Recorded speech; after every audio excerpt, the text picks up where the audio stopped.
طلع كويس جدا وتعامله حلو جدا، ومش هتصدقوا خد مني كام في الاوضه. بس انا هخليكم برضو هقول لكم برضو خد كام بس في اخر الفيديو. تمام. هو هنا اسمه دوت جه اول حاجه عشان يوصل الاوضه.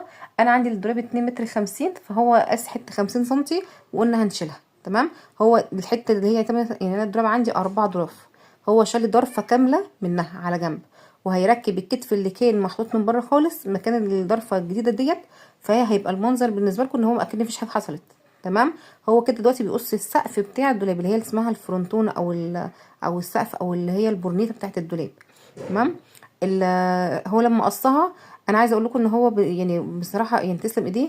قال لي ان الاوضه مش هيبان ان هي اتقصت فيها حاجه، بس في يعني الفرونتونه ديت هيبان مكان الحته اللي قصوا منها، والارضيه الدولاب اللي هي القاعده اللي هي بتاعه الدولاب من تحت هي اللي هتبقى اسمه ده، هيبقى باين من الجنب كده ان هي بس ما يعني ايه، يعني زي اكنها منشوره.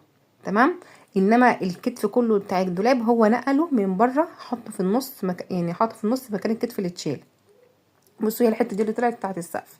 تمام. طب انا هنا دلوقتي الدولاب يعني قصينا السقف وقصينا القاعده بتاعته. تمام. فانا عندي الظرف اللي هي باب الجرار كبير جدا على مساحه على مساحه الدولاب، فهم دلوقتي شالوا منه، فلازم الظرف دي تتقص. تمام. عشان تعرف تفتح لي على كل ضرفه لوحدها.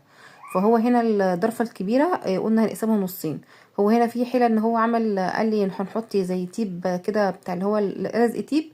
قال لي دوت مش بيخلي الخشب يعني ايه يبقى فيه نتوشات او مثلا حتت معوجه او كده، بيطلع الصاروخ لما بيجي بنشرها بتطلع ناعمه جدا كأنها مفيش حاجه حصلت. تمام. فهو هنا كده بيقص الضرفه نصين.